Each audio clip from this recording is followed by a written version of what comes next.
Ассалаумағалейкум қазақ елі. Еуразия бірінші арнасында басты жаңалықтар, ақпараттардың айтаманы ғалым кәлмен. Әуел әлқиссасынан бастайын.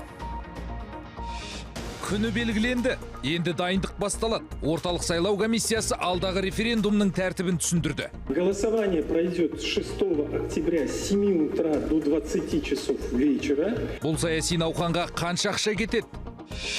ОБТ тапсырған түлектердің арасында гранттар басқаша бөлінеді. Ал студенттердің бәрі бірдей емес, білім деңгейіне қарай әртүрлі лигаға жіктеледі. Жоғары оқу орындарына түсуге мүмкіндік беретін шекті балдар да қайта қарастырылады. Бұның биыл тегін оқуға сәл ғана жетпей қалған түлектерге қатысы бар ма? Алматыда адам сатылып жатыр. Кішкентай балаларды саудалаумен айналысқан қылмыстық топ ұсталды. Полиция қанша бүлдіршіннің тірі тауарға айналып кеткенін анықтады ма? Президенттің тапсырмасына сәйкес үкімет әлеуметтік әмиян ашуға кірісті. Ол не нәрсе? Бұрынғы АСП жәрдемақы үстемақылар сақтала ма?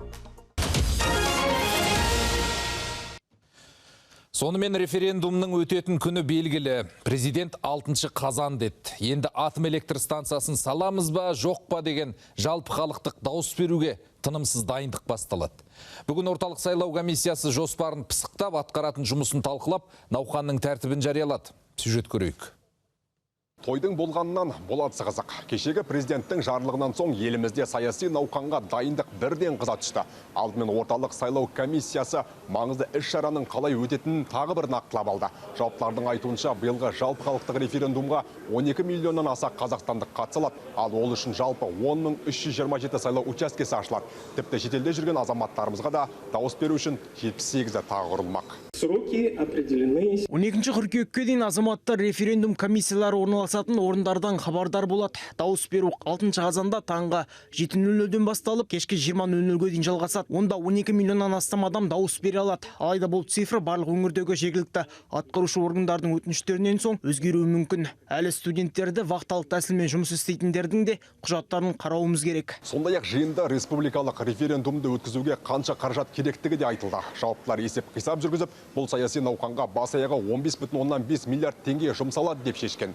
Ал оның 71% комиссия мүшелерінің жалақысына кетсе, қалғаны ақпараттандыруға, бюллетендерге, типография мен түрлі қағаздарды шығару үшін пайдаланылады екен. Біз орталық референдум комиссиясы үкіметке дайындап жібереміз шығыс сметаның жобасын. Бүгін таңертең біз оны істедік. Орталық комиссияның дайындаған сметасында шығыстар жалпы сомасы 15,5 миллиард теңге. Дегенмен орталық сайлау комиссия мүшелері үкіметтен бөлінген ақшаны оңды-солды шашпаймыз деп уәде берді. Референдум аяқталған соң қаражаттың қалай жұмсалған туралы есеп беріп, артылып жатса қайтаратындықтарын жеткізді. Бұдан бөлек жауаптылар тұрғындарға саяси науқан кезінде қандай сұрақ қойылатынын да түсіндірді. Айтуларынша әр адамға берілетін бюллетен қағаздарында бір ғана сауал болады. Сұрақ мынандай. Сіз бұл енді міндетті түрде бюллетенге кіретін сұрақ. Сіз Қазақстанда атом электр станциясын салуға келісесіз бе деген сұрақ. Болды, басқа сұрақ жоқ. Бұл саяси науқанға жолдауда мемлекет басшысы да айрықша назар аударды. Қасым-Жомарт Тоқаев референдумның әділ өтуіне барынша жағдай жасалу қажеттілігін, ал маңызды шешімді халық қабылдайтынын атап көрсетті. Алдағы референдум кең ауқымды жалпы ұлттық диалогтың тағы бір айқын көрінісі болмақ. Шын мәнінде бұл халық үніне құлақ асатын мемлекетке тән сипат. Біз осындай қадамдар арқылы жаңа қоғамдық саяси мәдениеттің негізін қалаймыз. Маңызды мемлекеттік шешімдер қабылдаудың жаңа үлгісін жасаймыз. Енді референдумды өткізу үшін әр өңірдің әкімдігі тиісті өтініштерді өткізуі тиіс. Содан кейін ғана ел тұрғындарының қалай қай учаскеден дауыс бере алатыны анықталады. Дегенмен әр аудан ауылда арнайы мекеме болмағандықтан саяси науқанды мектептерде ұйымдастыруға мәжбүрміз дейді жауаптылар. Ал атом электр станциясына қатысты жалпы халықтық референдумның қорытындысы 12 қазанға дейін белгілі болады. Ақан Еғла, Мақсұт Сарабаев, Еуразия бірінші арнасы. Елімізде автокөліктерді техникалық тексеруден өткізу талабы өзгереді. Бұл туралы бүгін үкімет отырысында белгілі болды. Президент жолдауындағы жоспарларды қалай орындайтынын баяндаған сан салаға жауаптылар тағы біраз жаңашылдықтың жай-жапсарын жариялады. Мәселен, мемлекет басшысы міндеттеген әлеуметтік әмиян жобасы 1 қаңтардан іске қосылады екен. Ал оның қарашаға қандай пайдасы бар? Әр өңірде тағы не ашылмақ? Дәл қазір студиямен тікелей байланысқа шыққан тілшіміз Айзада Оразал айтсын. Айзада, құлағымыз сенде. Рахмет ғалым, есенбісіз көрермен. Расымен тарыққанның қалтасына түсуі тиіс қаражат ебін тапқанның еншісінде кетпейді енді. Президент пәрменімен әлеуметтік әмиян жобасы келер жылдың басындағы іске қосылатын болды. ЕГОВ ішіндегі арнайы платформа бұған дейін санаулы өңірде тек пилоттық негізде енгізілген еді. Енді баршаға қол жетімді. Атап айтсақ, әлеуметтік осал топтағы отбасыларға арналған. Олар осы жүйе арқылы бюджеттен өздеріне бөлінген ақшаның қалай жұмсалып жатқанын бақылай алады. Онда әр отбасыға әлеуметтік мәртебесіне қарай ұсынылатын барлық мемлекеттік қолдау түрлері болады. Сондай-ақ қолдаудың нақты берілу фактісі негізінде мемлекет тарапынан көрсетілген көмек сомасы да көрсетіледі. Бұл шаралар жүзеге асыру тиісті заңнамаларға өзгеріс енгізу талап етеді. Еңбек және халықты әлеуметтік қолдау министрлігі мүдделі мемлекеттік органдармен бірлесе отырып, жыл соңына шейін нормативтік құқықтық актілерін қабылдайтын болады. Қасым-Жомарт Тоқаев жолдауында агроөнеркәсіп саласындағы бірқатар былықтың бетін ашқан еді. 2 миллион ірі қара және 3 миллионнан аса уақ мал санда бар, санатта жоқ боп шыққан. Сөйтсе бұл түлкінің өзін алдайтын әккілердің субсидиялау үшін жасаған әрекет екен. Үкімет отырысында Серік Жұманғарин бақылаудың күшейіп, пысықайлардың қатаң жауапқа тартылатынын жеткізді. Есептен шығарылған мал басының негізгі үлесі жеке қосалқы шаруашылықтарға тиесілі. Қосымша 2,5 миллион тонна дәнді дақылдарды, 2 миллион тоннаға дейін картопты және 300 мың тоннадан астам пиязды есептен шығару жоспарлануда. Қайталанған қосып жазуларды болдырмау үшін ауыл шаруашылық өнімдерінің есепке алумен қадағалаудың, сондай-ақ субсидиялар берудің ақпараттық жүйелері жетілдіріледі. Ал премьер-министр Олжас Бектенов президент бекіткен әр бағытқа жеке-жеке тоқталып тапсырма берді. Темір жолдың жағдайын жақсартып, тасымал мүмкіндігін арттыру үшін тарифтерді қайта қарауды жүктеді. Сондай-ақ жол апаттарын азайтуға сапалы инфрақұрылым жеткіліксіз деді. Осы орайда көлік министрлігіне автомобильдерді техникалық тексеруден өткізудің жаңа талаптарын әзірлеуді бұйырды. Жол көлік оқиғаларының және жолдарда адамдардың қаза болу көрсеткіштерін азайту мәселелеріне ерекше назар аудару керек. Сондықтан көлік министрлігіне зияткерлік жүйелерді енгізе отырып, қауіпсіз жол инфрақұрылымын құруды қамтамасыз етуді, сондай-ақ биылғы жылдың соңына дейін автокөлікті техникалық байқаудан өткізу сапасын тиімді бақылаудың жаңа тетіктерін әзірлеуді тапсырамын. Сондай-ақ жоспарлы салықтық тексерулер алынып, жаңа кодекс 2025 жылдың шілдесіне дейін қабылданатын болды. Оған қоса инвестиция тарту үшін әр өңірде арнайы штаб құрылмақ. Әр өңірде әкімдердің басшылығымен өңірлік инвестициялық штабтар құрылатын болады. Олардың құрамына жергілікті атқарушы органдардың басшылары, Казахинвест, Атамекен ұлттық кәсіпкерлер палатасының, арнайы экономикалық аймақтың және индустриялық аймақтың, прокуратура мен салық органдарының өңірлік өкілдері кіреді. Бұл инвесторлардың проблемаларын осында және қазір қағидаты бойынша жедел шешуге мүмкіндік береді. Айтпақшы, маңызды тақырып қаузалған үкімет отырысында су жаңа министр Ербол Мырзабосынов ант қабылдады. Қазақстан халқына адал қызмет етуге, өз елімнің мемлекеттілігі мен дүниежүзілік қоғамдастықтағы беделін арттыра беруге салтанатты түрде ант беремін, ант етемін. Қобалжыдыма кім білсін, 40 жастағы туризм және спорт министрі сенімсіздеу көрінді. Аяғынан ақсаған 12 мүшесі қақсаған саланы сауықтыра ала ма? Әйтеуір арық сөйлесе де семіз шықса болғаны. Ғалым, айтарым осы, сөз кезегі өзіңізде. Рахмет, Айзада. Әлеуметке арналған жоба десе қуанамыз ғой. Әйтеуір Астанадан аты дардай болып басталып, өңірлерге жеткенде талан-таражға түскен кейбір бағдарламалар сияқты болып қалмаса игі еді. Енді ұлттық бірыңғай тестілеу тапсырған түлектер арасында грант басқаша бөлінеді. Шекті балдар да қайта қаралады. Бұл жайлы үкімет отырысында Тамара Дүйсенова айтты. Вице-премьердің сөзінше, президент жолдауын іске асыру аясында отандық жоғары оқу орындарының бәсекеге қабілеттілігі күшейтілмек. Яғни вуздар беріп жатқан білім саласына қарай лигаларға бөлінеді. Қайсы лигаға жататыны ескеріліп, білім гранттарына да солай ие болады. Осылайша гранттар ұбт-да жоғары бал алған, бірақ конкурс аясында өте алмай қалған түлектерді қолдау мақсатында сараланбақ. Бұдан бөлек Қазақстанда өз филиалын ашқан шетелдік жоғары оқу орындарының жұмысы біріздендіріледі. Қазан айының соңына дейін құзырлы министрлік бірыңғай талаптарды қабылдайды.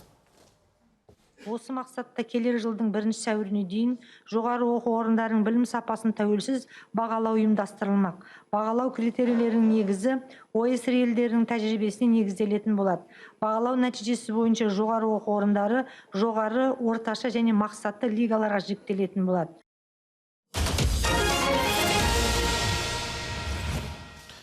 Алаған қолын береген, тұтынушылық несиеден пайда тауып, пайызын жасырып, айласын асырып келген банктер енді экономикаға қаржы құюға тиіс. Мемлекет басшысы шағын және орта бизнесті несиелендіру жұмысын ширату қажет екенін баса айтты. Себебі бұл іскерлік ортаның ілгері басуына кедергі келтіріп отыр. Тілшіміз тарқатсын. Бұл күні еліміздің шағын және орта бизнес саласында 4 миллионнан астам адам еңбек етіп жүр. Қайғайшысы болсын кәсібін дөңгелетіп, ыңғайы келсе кеңейткісі келеді. Бірақ банк секторында несиенің пайыздық мөлшерлемесі бұған мүмкіндік бермейді дейді сала сарапшылары. Көп жерлерде 20%-дан 25% аралығында бұл пайыз негізі 25% деген өте жоғары. Ол кәсіпкер бір жыл жұмыс жасап, бір жылдың ішінде өзінің табысын 25-30%-бен аяқтаса, жылдың соңын жабатын болса, өте жақсы көрсеткіш болады. Бірақ сол 25%-дің өзі банктерге төлейтін болса, ақша алып, кредит алып 25% банкке төлейтін болса, кәсіпкерге ештеңе қалмайды. Шығыс Европа елдерінің өзінде банктегі заңды тұлғаларға берілетін пайыздық ставкалар 10%-ден аспайды. Біздің елде де солай болу керек. Банктердің тұтынушылық несие беруде алдына жан салмай, кәсіпкерлікті қолдауға келгенде бұғып қалатынын депутаттар да мойындап отыр. Банктегі триллион теңгелердің барлығы қазір Қазақстанның нақты экономикалық секторын қаржыландыруға бұрылмай отыр. Жақын арада осы банк жөніндегі жаңа заң қарастырылатын болады. Міне осы жаңа заңның ішінде бірінші осы халықты қанауды тоқтатып, әсіре проценттерді азайтып, және ең негізгісі осы Қазақстанның банк жүйесін Қазақстанның экономикасына жұмыс істеуге бағыттауға нақты шешімдер қабылдануы қажет. Ұлттық банк бекіткен базалық ставканың көлемі 14,25% деңгейінде, бірақ екінші деңгейлі банктердің мөлшерлемесі кәсіпкерлер былай тұрсын. Қарапайым халықтың қалтасын қағатын жасырын емес. 15%, 20% деп алады да, шынымен де былай қарағанда өздерінің мерзімі өткен кезде олардың жаңағы төлемі 2 есе асып отырады. Сондықтан да ол өте ыңғайсыз деп ойлаймын. Мынау халықты алдағанмен бірдей деп тағы да есептеймін. Жоқ, көңіліне шықпайды. Өйткені халықты талаудың қажеті жоқ. Бір көмектесу керек қой. Проценттерін азайту керек. Сонда тәжірибені іздеп табу керек деп ойлаймын. Басқа мемлекеттердің тәжірибесі бойынша. Процент жоғары біріншіден. Одан кейін андай аннуитетный деген бар, одан кейін ровный долямый деген бар да. Екеуін есептесең бәрібір бір жылға шыққанда 30%-ға кетіп қалады. 100 мың алсаң 30 мың қосып бересің үстіне. Ал сен төмендету керек қой. Жолдауда мемлекет басшысы банк туралы заң ескіргенін тілге тиек етіп, ақша несие саясатын қайта қарауды міндеттеді. Шағын және орта бизнесті қаржыландыру мәселесіне жіті мән беру туралы тапсырма берді. Енді бұл проблеманы шешу үкімет пен ұлттық банктың мойнында. Мамандар монополияға толы саланы экономикаға көбірек қаржы құюға итермелеу оңай болмайды дейді. Бірақ ұтымды жолды табу заман талабы. Бердібек Қарынбай, Рамазан Палмағанбет, Еуразия бірінші арнасы. Қазақстандағы жоғары білім жүйесінің сапасын шетелдік әріптестердің көмегімен арттыра аламыз. Олар елімізге қажетті инженерлік техникалық кадрларды даярлауға көмектеседі. Қасым-Жомарт Тоқаевтың жолдауда берген тапсырмасына қатысты халықаралық ынтымақтастық департаменті директорының міндетін атқарушы Рауза Мендалиева осылай деп пікір білдірді. Оның айтуынша бұл күнде су, энергетика, құрылыс және басқа да салалардағы кадр тапшылығы бар. Ал білікті мамандарды дайындау үшін елімізде шетелдің іргелі 23 оқу орнының филиалдары ашылып жұмыс істеп тұр. Біріншіден біз жоғары білім жүйесін әлемдік стандарттарға сәйкес дамытуға негіз аламыз. Екіншіден профессорлық оқытушы құрамды қайта даярлап, сол әлемдік стандарттарға сәйкес деңгейге жеткізу. Үшіншіден Қазақстанның экономикасына кадрларды дайындау, және де ол кадрларды сол нарықтық экономиканың стандарттарына сәйкес дайындау. Президент 5-ші дүниежүзілік көшпенділер ойындарына дайындық барысын пысықтады. Мемлекет басшысы министр мырзаларды Ақордаға жинап арнайы жиын өткізді. Кездесуде ұлттық құрама мен спорт кешендерінің алдағы дүбірлі додаға дайындығы сөз болды. Қонақ үйлер мен мәдениет орындарының жай-күйі мен қауіпсіздік және тазалық мәселелері де қаралды. Жауапты органдардың басшыларына мол міндеттерді жүктеген Қасым-Жомарт Тоқаев әлемдік жарысты абыроймен жоғары деңгейде ұйымдастыруға жетті. Ал қонақжай елге келетін спортшылар мен меймандарға жайлы жағдай жасалуы керек.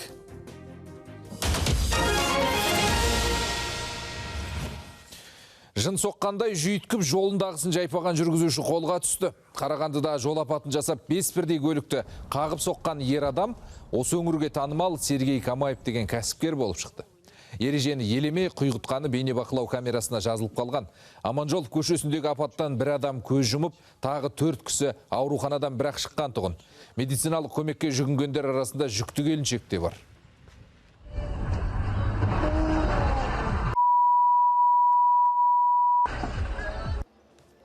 Әп-сәтте топалаң шығарған жүргізушіге қатысты тергеу басталды. 55 жастағы кәсіпкер изоляторда отыр. Полицейлерге берген жауабында ол жүріп келе жатқанда көлігім істен шығып, рөлге ие бола алмай қалдым деп ақталған. Оның рас өтірігін арнайы сараптама көрсетеді. Ал Шымкентте жеңіл көлікпен минивэн соқтығысып қалып бір адам көз жұмды. Тағы 7 жолаушы түрлі жарақатпен ауруханаға жеткізілді. Қатты соққыдан шағын темір тұлпардың қозғалтқышы жұлынып кеткен. Жол апаты қала шетіндегі айналма жолда бопты. Полицейлердің мәліметінше жеңіл көлікте тізгіндеген жүргізуші қарсы бетке шығып кетіп, өз жолмен келе жатқан Альфардқа барып ұрылған. Опель жүргізушісі оқиға орнында тіл тартпай кетсе, минивэндағы Өзбекстан азаматтары ауруханадан бірақ шыққан. Алғашқы медициналық көмектен соң үйлеріне қайтарылыпты. Қу-қолқын үшін сәбилерді саудалап тағдырларын талқан еткен Алматы облысында нәрестелерді сатып жүрген қылмыстық топ ұсталды. Күдіктілер бұл сұмдықты әлеуметтік желі арқылы жасап келген. Полицейлерге 25 тамызда сұрақ бәрі бар парақшасында кәмелетке толмағандар мен жаңа туған сәбилерді заңды түрде жазып алуға көмектесеміз деген қылмыстық топ туралы ақпарат түскен.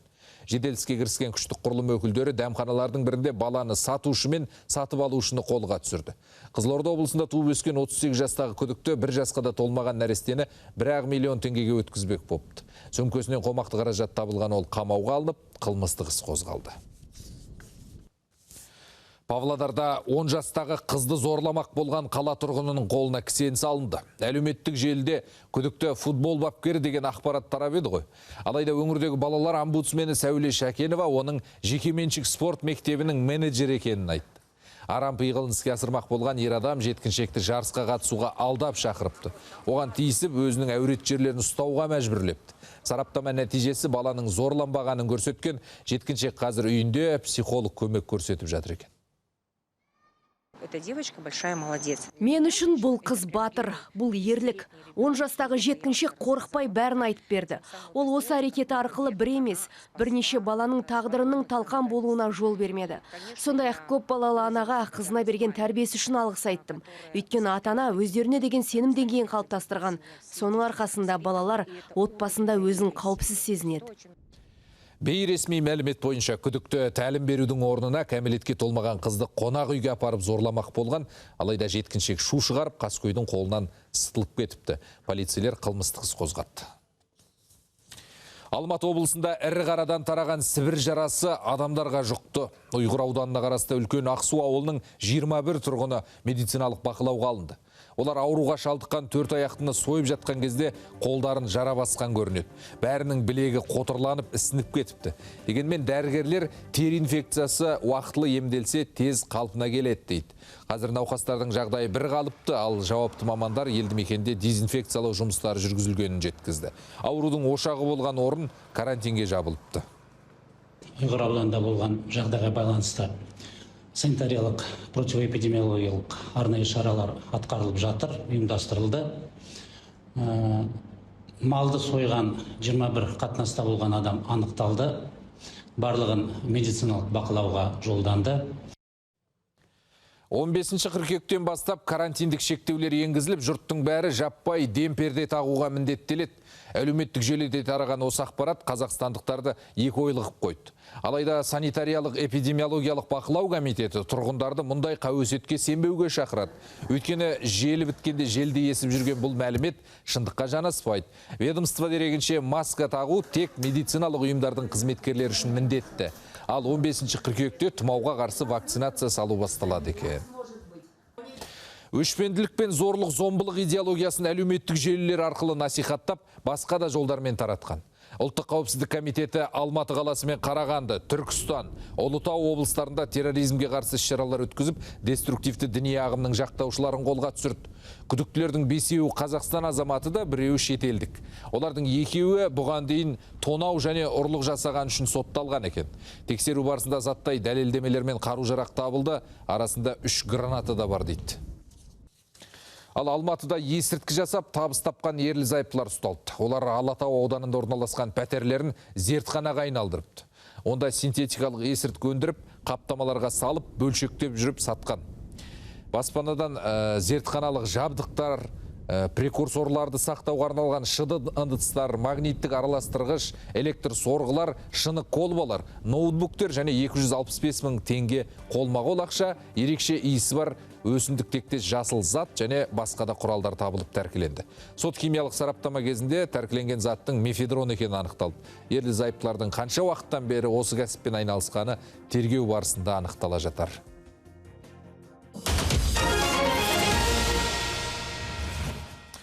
Біздің цифрлық жүйеге ашығын айту керек, көп ел қызығады.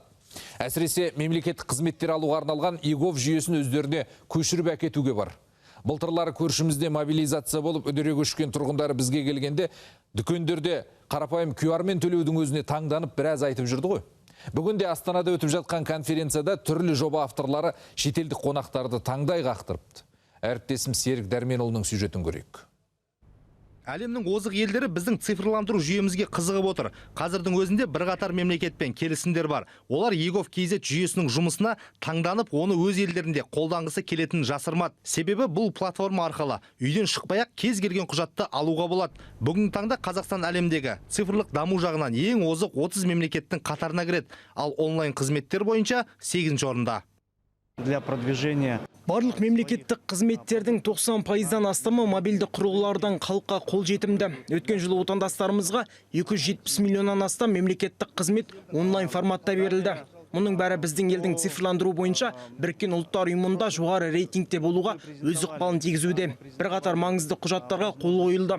Соның бірі Amazon Кипр. Ол спутниктік интернет желісін ұсынады. Starlinkке ұқсас желі бұл салада бәсекелестікті дамыта отырып, азаматтарға қолжетімді бағада сапалы қызмет ұсынуға мүмкіндік береді. Азия және Тынық мұхиты өңірі министрлерінің конференциясы Қазақстанда тұңғыш рет өткізіліп отыр. Цифрлық технологиялар мен инновациялар деңгейі жоғары ел ретінде біздің мемлекет ауқымды жиынды Астанада ұйымдастыруға ұсыныс берген екен. Сөйтіп, Біріккен ұлттар ұйымының 79-ші сессиясында осы ұйымға мүше елдер бір ауыздан қолдаған. Тынық мұхиты елдерінің өкілдері Астана декларациясын талқылауға жиналды. Бұл жерде Алматыда цифрлық орталық ашу мәселесі қаралады. Менің ойымша, қатысушы елдер бұл ұсынысты қолдайды деп ойлаймын. Бірақ жақсы нәтижеге қол жеткізу үшін зерттеген дұрыс. Өзім платформ деп аталатын қосымша осыдан 3 жыл бұрын іске қосылған. Қазір оны көптеген ата-ана қолданады екен. Бұл қосымшада мүгедек балалардың үйде дамуына арналған видео, аудио жазбалар ұсынылған. Яғни перзенттеріңіздің дұрыс қалыптасуына қатысты түрлі сұрақтарға жауапты ала аласыз. Қосымшаны кез келген смартфон немесе андроидта тегін орнатуға болады. Көбісі аутизм, ДЦП, генетикалық disorders дейміз, соның бәрін зерттейтін адамдар. Бұл кісілер кәдімгі өмірін осы нәрсеге, осы салаға арнаған. Сондықтан менің ойымша осы жұмыстың бәрін осы IT технологиялар арқылы біз көрсететін болсақ, және басқаларға қолжетімді еткізсек, онда керемет болады деп ойладым. Бұл форумдағы тағы бір өнертапқыш Ислам Есенғазиев. Ол төлемдерді алақан арқылы жасайтын жобаны ойлап тауыпты. Мәселен, дәмханада бұдан былай карточкамен емес, алақанды қою арқылы есептесуге болады. Бұдан бөлек, балаларыңыз мектепте жасаған саудаларын алақан арқылы жасайды. Оны да өзіңіз платформа арқылы бақылай аласыз. Ал білім ошағындағы сөрелерді де кілтпен ашудың қажеті жоқ. Тек оқушы алақанын апарса болғаны. Қазірдің өзінде бұл компания 400-ден аса мектепке қызмет көрсетуде. есіктер ашылады, шкафчиктер ашылады, ешқандай кілттің ештеңенің қажеті жоқ. Ол мектепте әр баланың өзінің шкафчигіне өзінің ID арқылы тіркеледі. Бір қызық жағдай, біз жайлы мектептерде өкінішке қарай жоқпыз. Біз қарапайым ауылдық мектептерде, қалалық мектептерде, бұрын 10 жыл, 15 жыл болған мектептерде қазір уақытта тұрмыз.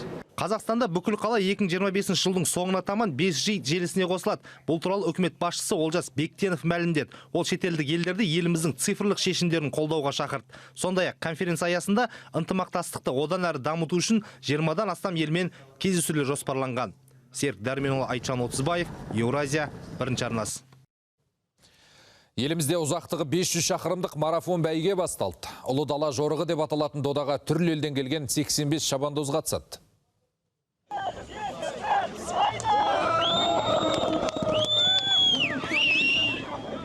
Арғымақтың да азаматтың да төзімділігі сынға түсетін аламанда 9 қазақстандық және 8 шетелдік команда бар.